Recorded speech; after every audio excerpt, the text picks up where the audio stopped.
భీష్మాచార్య వారు చాలా సంతోషించి చెప్పగలను స్వామి, కానీ నా శరీరం దానికి తట్టుకునేటట్టు లేదు, అందుకే ధ్యాన నిమగ్నుడై నిన్నే చింతిస్తూ ఉన్నాను. ఎందుకు అంటే సచ్చిదానంద స్వరూపుడు కృష్ణ పరమాత్మ, ఆ సచ్చిదానంద స్వరూపుణ్ణి చింతిస్తూ ఉంటే దేహాత్మ భ్రాంతి పోయి పూర్తిగా ఆనంద వశుడైపోయి ఉన్నాడు భీష్మాచార్యులు వారు. ఇప్పుడు నీవు నన్ను మళ్ళీ బయటికి బాహ్యంగా నన్ను వేరే వాళ్ళకి శాస్త్రం చెప్పాలంటే దేహంతోనేగా చెప్పాల్సింది, అప్పుడు నాకు ఈ ఖేదం తెలుస్తుంది అంటే నేను చూసుకుంటాను, అది నా శక్తితో నీకు ఆ బాధ కలగకుండా చేస్తాను. స్వామి ఇంకొక అనుమానం ఏమిటది అంటే, నీవే సకల శాస్త్రవేత్తవి, శాస్త్ర రూపమే నీవే చెప్పొచ్చుగా, ఇంతోదాన్ని నన్నెందుకు అంటే కృష్ణ పరమాత్మ నవ్వి అన్నారు, దీనికి 2 కారణాలు ఉన్నాయి.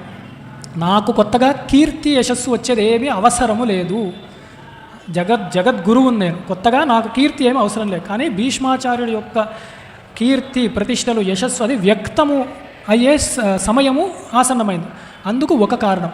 రెండవది, ముందు మనం చెప్పుకున్నట్టే విద్య అన్నది పరంపరగా రావాలి. వీరు నీ పరంపరలో ఉన్నవాళ్ళు, నీవు చెప్పుతేనే అది పరంపరగా ఇంట్లో తాతలు తండ్రుల నుంచి సంక్రమించిన విద్య అవుతుంది. కాబట్టి దీన్ని ఇలా చూసుకున్నా నీవు చెప్పవలసి ఉంటుంది అని చక్కగా సమన్వయం చేశాడు జగద్గురు అయిన కృష్ణ పరమాత్మ.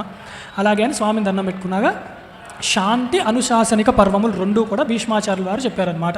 దానిలో అనేక శాస్త్రములు, రాజనీతి ఎన్నో ఉన్నాయన్నమాట. ఎన్నో చెప్తూ అన్నీ చెప్పగా ఆఖరిన 149వ అధ్యాయంలో అనుశాసనిక పర్వణంలో అప్పుడు ఈ సంభాషణ జరుగుతుందన్నమాట. అన్ని శాస్త్రములు ఇన్ని చెప్పావు, బాగుంది, ఇన్ని గుర్తుపెట్టుకుంటానా, ఆచరిస్తానా, చెయ్యొచ్చు చెయ్యకపోవచ్చు, చేసినా చెయ్యకపోయినా ఏ ఒక్కటి ఖచ్చితంగా పట్టుకుంటే మట్టుకు నాకు శ్రేయస్సు, ఈ శ్రేయస్సు అన్న మాట మీరు గట్టిగా పట్టుకోవాలి. శ్రేయస్సు అంటే 2 ఉంటాయి శాస్త్రంలో, ప్రేయస్సు శ్రేయస్సు. ప్రేయస్సు అంటే నాకు ఇష్టమైంది.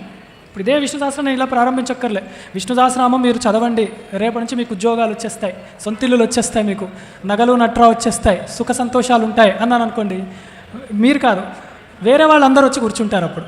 కానీ యథార్థానికి శ్రద్ధాళువులు, శాస్త్రం మీద నమ్మకం ఉంది, తత్వం తెలుసుకోవాలనుకున్న వాళ్ళు అనుకోండి, మాకు శ్రేయస్సు చెప్పండి అంటారు. అంటే మోక్ష పదము, శ్రేయస్సుతో మోక్షమే చెప్తుంది.